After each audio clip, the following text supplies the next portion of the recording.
पहले तो गाइडेंस एक ही है कि एसओपीस अंदर दिल से दिमाग में है।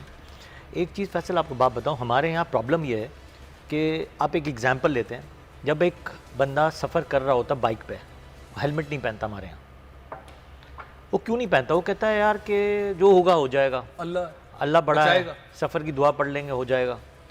लेकिन स्टिल एक्सीडेंट्स होते हैं, जान से जाते हैं, हड्डियाँ टूट जाती हैं, क्रैशिंग सिम्टम्स ज़्यादा हैं और हम डेली बेसिस पे चीज़ें देख रहे होते हैं। दूसरा, जिसके घर में होता है उसकी नस्ल तर नस्ल याद रहती है उसको। इसी तरह कोविड है, आपको हो गया, मुझे याद है कि यार मुझे हुआ है। Still I had a fever और मैं क्वारंटाइन था 14 डेज़, बट स्टिल मेरे नज़दीक सबसे पहले मेरी मदर डॉक्टर बिल्किस जो गायनोकोलॉजिस्ट हैं, पेशेंट से लगा आया कि उन्होंने बहुत एसओपीज़ का ध्यान रखा, पेशेंट से लग गया, रूम में आई, पेशेंट से लग गया। स्टिल हम अवॉइड नहीं कर सकते पेशेंट्स, ज़्यादा खतरे में होते हैं, ज़्यादा खतरे में होते हैं। लेकिन स्टिल आपने जिस तरह कहा कि आपने एहतियात रखी और हो गया, ये स्टिल इट्स एन अनयूजुअल चीज़ कि सडनली किसी वक्त किसी तरह भी हो जाए और घुस जाए अंदर। और इस कोविड को जो नाम दिया जाता है ना, वो कहते हैं हैप्पी हाइपोक्सिया, जिसमें ऑक्सीजन सैचुरेशन अचानक गिरती है और सडनली आपको पता ही नहीं चलता कि ये वेरिएंट काम क्या करता है, सडनली आपको डैमेज कितना करता है। फर्स्ट एग्जांपल दूं, जैसे जो पुराने 1 साल पहले जो वेरिएंट थे वो बिल्कुल डिफरेंट थे। अब जो वेरिएंट आया है B117 और जो अब ये जो नया वेरिएंट है, इंडियन वेरिएंट है, वो है B1617।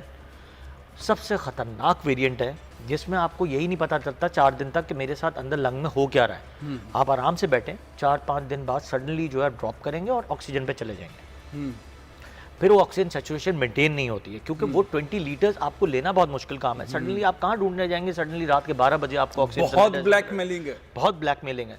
नो डाउट, अल्लाह का शुक्र है, अल्हम्दुलिल्लाह हमारे हॉस्पिटल में हमने 1.5 साल अभी तक स्टिल हम free of cost PCR test कर रहे हैं और अल्हम्दुलिल्लाह वी हैव डन लाखों के हिसाब से टेस्ट किए हैं फ्री ऑफ टेस्ट हुकूमत सिंध की कोलैबोरेशन के साथ।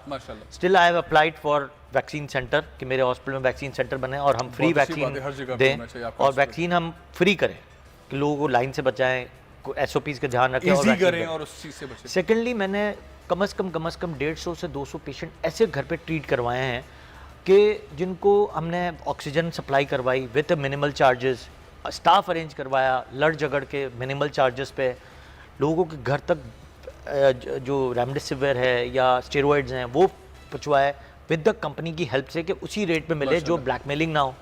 इस तरह के सेंटर्स तो इतने नहीं होंगे जिस तरह की आप बात कर रहे हैं। लोगों को रिलीफ देने वाला, लोगों को तकलीफ देने वाला सिस्टम बहुत ज़्यादा है।